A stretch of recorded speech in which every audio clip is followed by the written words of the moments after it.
Our guest tonight is a certified Broadway and dance legend, the kind you call Ms. So Ms. Donna McKechnie, she made her Broadway debut in 1961 in the ensemble of How to Succeed in Business Without Really Trying, was one of the Hullabaloo dancers, came back to Broadway for The Education of Hyman Kaplan, and then Promises, Promises, had a stint on television's Dark Shadows, starred as Kathy in the original Company, Ivy in On the Town, then originated the role of Cassie in A Chorus Line, Emily Arden in State Fair, and standing by for Cheetah Rivera in The Visit, all on Broadway. She's toured as Charity in Sweet Charity, performed in A Chorus Line all over the world. She's done Follies and Gypsy and The Glass Menagerie. She's done The Wild Party in London and The Pajama Game in DC and Halftime in New Jersey. And now here she is, a Tony Award winner, still dancing, still teaching. The great Miss Donna McKechnie.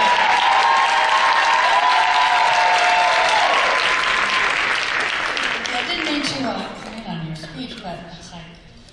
I think it's important that everybody knows that it's not just a chorus line, right? You sowed your seeds here on Broadway, and you've continued to do it for decades, which is just so far away. I know, we are a little far. Should I move this table back so that we're a little... It's okay. Okay. I'll adjust. Okay. But we'll adjust to the this blocking. This is my first time here, and I just hear it's the first day, so, and I can see so many people, but I got to come back and see everything. Did you have fun today? So yes, I came to New York from Detroit, Michigan, and way before you were born, 1959. I had really good training in Detroit, good ballet training, and got my first Broadway show, and I thought it was so easy, you know, because it was easy then. Then I realized if you stay more than a year or two from show to show, you really have to love it because it's not easy, right? Right. But anyway, I've just been blessed with so many wonderful shows and to work with so many great people. So, well, I want to rewind to even more of the beginning, because I think the beautiful thing about A Chorus Line is that we know a very little bit about your story and what was told in the character of Maggie and dancing around her living room. But, did you really start dancing around your living room and then your parents put you in dance class? Were you in dance class and that made you start doing ballet around the living room? Well, it's one of the nice things about, the wonderful thing about A Chorus Line, one of the things that I think is special is that it speaks to so many different people, and we all are fundamentally the same. So I was just a kid, a toddler, who every time I heard music, I would just get up and start dancing. How many people here did that? I know I'm not the only one. I know I'm not. I did that, definitely. I know you did.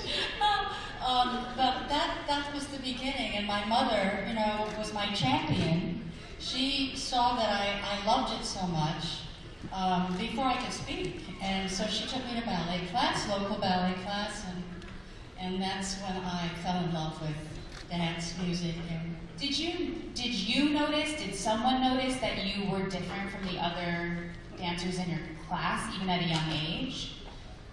I don't know. I think I had a ballet teacher who encouraged me because she saw how much love I had for it, because I just was a very shy person, but a kid growing up, but when I danced and the music spoke to me, I was able to express myself from the inside out, which is what I love working that way, and that's how I was trained to work. And you grew up strictly in ballet, so when was the first time that you did anything akin to theater dance? I got my equity card when I was in 12th grade. There was a traveling group, what they called winter stock, like summer stock, at the Cass Theater in Detroit. And they needed one local dancer. This was a company from New York.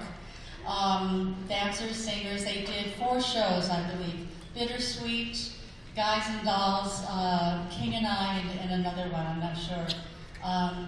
And so they needed one dancer. So my girlfriend in ballet class said, why don't you come and watch? And I said, well, I'd love that.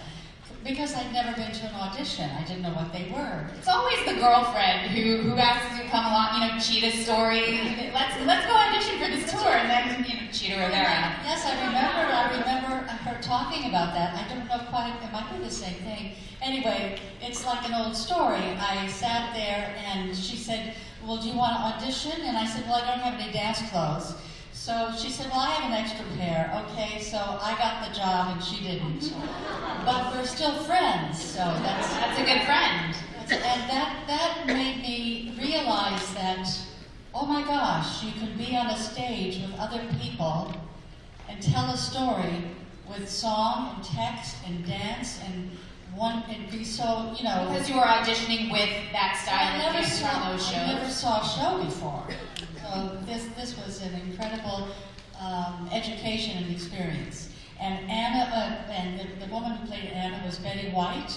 Betty White was like 40. It was quite a wonderful Anna. She sang beautifully and great actress. And let's see, who else? Annette McDonald, you might have to Google that name, but she was my mother's favorite singer, and she was a great star in film. And she was a great soprano. Jeanette MacDonald, Nelson Eddy did all of these films. And she was starring in Noel Coward's Bittersweet. It was the end of her career. And I would stand in the wings. I was 15 years old, and she was so brilliant. Her voice was still that light soprano. And I would stand in the wings and just admire her so much because she had, anyway. Yeah, you have to interrupt me. I will go on. Don't worry, we want to hear all of it. So you were 15 years old your senior year? You're young? I was just starting my senior year. Just starting your senior year, and you get this job, and rehearsals were in New York, right?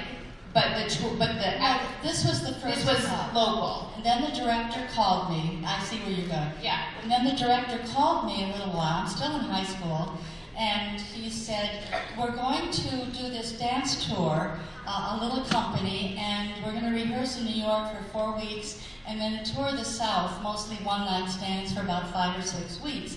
And do you think your parents would let you go?" So I asked them, and they said no.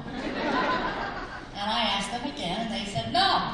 And I thought to myself, can you remember when you were a teenager, only a few years ago? That angst, I really felt this was my only chance, my big break. And I argued with them. Yeah, someone's offering you your dream. I said, it's $75 a week. Nothing else will ever happen to me in my entire life. So a few nights later, I say this, I talk about this in my show when I do it. I don't know, I saw too many B movies maybe. I packed a bag and snuck out of the house and ran away to rehearsals in New York. And my father took a plane and met me there and took me home. Yeah. And then eventually, as I say, they let me go. I don't know why, we never talked about it, but all of a sudden I felt really bad that I, betrayed them, their trust. And they let me go to do the job because I think they had a talk with one of my teachers, and she said, well, just let her go and she'll realize and she'll come back. So you were 16 when you came to New York. Yeah. Yeah. Who did you live with? What did you do? We had revolving roommates on 54th and 8th Avenue at this apartment. I first lived at the YWCA, and I also, when I think about it, it was great. That's when New York was really kind of scary and funky and gritty. And gritty is right. And those rooms now, I say, are like condominiums that go for about $1 million. But back then, yeah.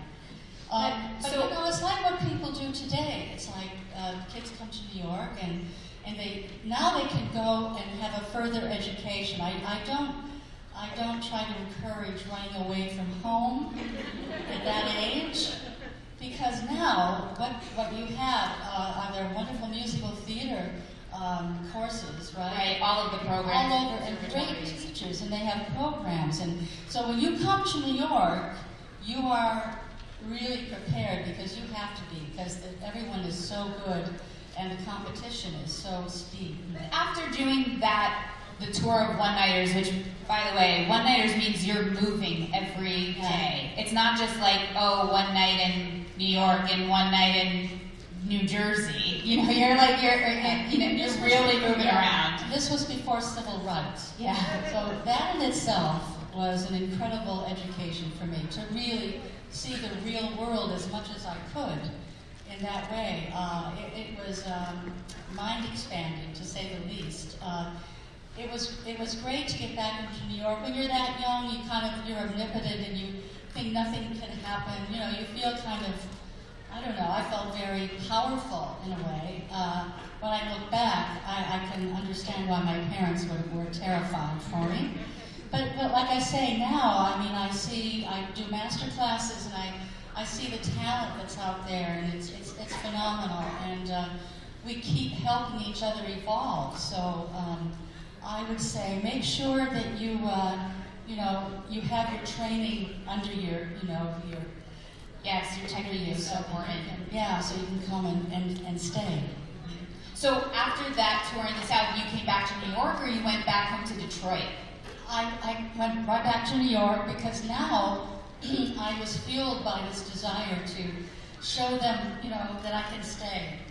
Excuse me, that I can do it. So it was very important for me to get a job and to pay my own rent. Mm-hmm. Was How to Succeed your first audition? Well, I came into audition, and I did Summer Stock before that. I did a little West Side Story with the original choreography, so I was in heaven, to do this kind of work. Was that the European tour of West Side Story, or that was here in the States? Summer Stock, but they were all Broadway dancers. So again, I was being David Winter and they're very encouraged to keep going. I get a lot of encouragement. I auditioned. I did Louise in Carousel, and I brought that dance to the Broadway stage because when I was auditioning, or I still audition, but then they auditioned on Broadway stages, not in rehearsal studios. Right. You auditioned for Phantom of the Opera, you step onto the majestic stage. Yeah.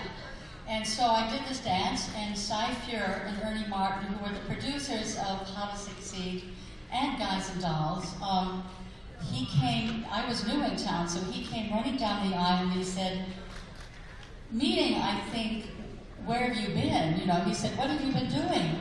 And I said, "I've been doing the dance from Carousel." I looked at him like he was crazy. And so I went to the back of the theater, and Cy Fuhr, who was a real Damon Runyon character, great fellow. Oh yeah. And sat me down at the steps in the back of the theater and said, "I'm doing a Broadway show, and I would like you to be in it. Would you like to do that? It's coming up soon." And I said, "Absolutely." I thought that's how you got into a Broadway show. A nice little conversation with the producer, and then so that was a great beginning for a young girl. And just quickly, I'll just say that the next 2 years, because that show was really a hit, it was a Pulitzer Prize winning show, I was in the room, as they say, with Frank Lesser and Abe Burrows, our director, and Bob Fosse and Gwen Verdon, who was acting. She was a great star, of course, acting as a dance captain for Fosse. And all of these wonderful people, and so I just went. I remember thinking, this is, if I learn how to act, if I go to acting class, if I have voice lessons and learn how to sing, right, I could be doing this for a long time, beyond the life of a dancer. Well, I know that you